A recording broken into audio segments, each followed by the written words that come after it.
શું વિવાદ છે, વિવાદ કરનાર કોણ છે, કોના પર આક્ષેપ કર્યા છે અને શું આખો મામલો છે?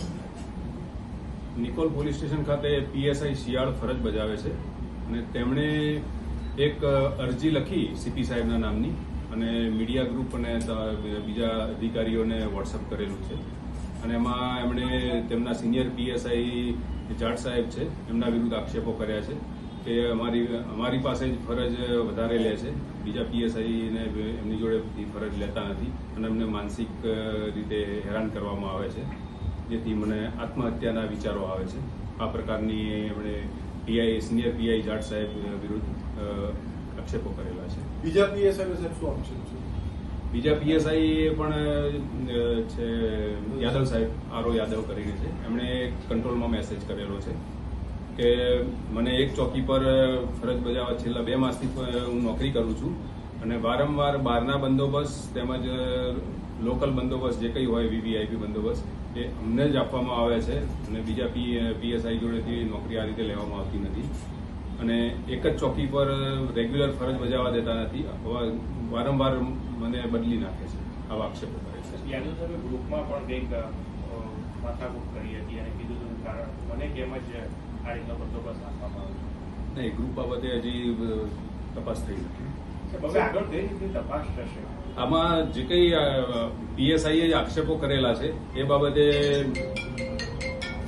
પીએસઆઈના સ્ટેટમેન્ટ પહેલા લેવામાં આવશે, ત્યારબાદ લાગતા વળગતા અન્ય જે કંઈ સાહેદો છે, પોલીસ કર્મચારીઓ છે એમના પણ નિવેદનો લઈશું. પીઆઈ જે જાટ સાહેબ વિરુદ્ધ જે આક્ષેપો કર્યા છે એમનું પણ નિવેદન લેવામાં આવશે અને તેમજ અન્ય વિગતે પણ તપાસ કરવામાં આવશે અને એમાંથી જે કંઈ તથ્ય બહાર આવશે એનો ઉપરી અધિકારીશ્રીને રિપોર્ટ કરવામાં આવશે. સાહેબ, નિકોલ પોલીસ સ્ટેશનનું મહેકમ કેટલું છે, કેટલા વ્યક્તિઓ હાજર છે કે નથી? નિકોલ પોલીસ સ્ટેશનમાં હાલ એક પીઆઈ છે, 7 પીએસઆઈ છે અને 149 માણસો ફરજ બજાવી રહ્યા છે. મહેકમ કેટલું છે ને હાજર કેટલા છે? એટલે મહેકમ રેગ્યુલર મહેકમ એવું જાહેર નથી પણ આટલા માણસો હાજર છે. સાહેબ, આવું કયા કારણોસર કર્યું છે, શું લાગે છે? તમે એટલા અધિકારી, અનુભવી અધિકારી છો, શું તમારી દ્રષ્ટિએ શું માનવું છે? એ તો તપાસ પછી જ ખબર પડે કે એમણે જે આક્ષેપો કર્યા છે એ બાબતે લાગતા વળગતા જે કંઈ કર્મચારીઓ છે એમના પણ નિવેદનો લઈશું, ત્યાર પછી ખબર પડશે કે આમાં ખરેખર હકીકત શું છે. સાહેબ, અગાઉ પીએસઆઈને પણ સસ્પેન્ડ કરવામાં આવ્યા હતા, જેમાં પીઆઈ જાટ દ્વારા જે રિપોર્ટ આપવામાં આવ્યો હતો કે આની બેદરકારી, એમાં શું કહી એ તપાસમાં મને ખ્યાલ નથી અને એ તપાસ મેં કરી નથી. એટલે આ બંને પીએસઆઈ જે આક્ષેપ છે સાહેબ, તો શું વારંવાર એમને બંદોબસ્તમાં મોકલવામાં આવતા હતા, બીજા પીએસઆઈ નહોતા મોકલવામાં આવતા, એવું કઈ હતું ખરા? એ તો હવે તપાસ કરવા પછી જ ખબર પડશે, કારણ કે મને અરજી ગઈકાલે રાત્રે જ મળી છે, હજી તપાસ થઈ નથી, એટલે તપાસ પછી ખબર પડશે કે આમાં ખરેખર હકીકત શું હતી. તે બંને પીએસઆઈનું અત્યારે સ્ટેટસ શું છે કે આજે જે પ્રમાણે આત્મહત્યા કરવાની વાત કરી તો આપણે કોઈ પ્રિકોશન લીધા?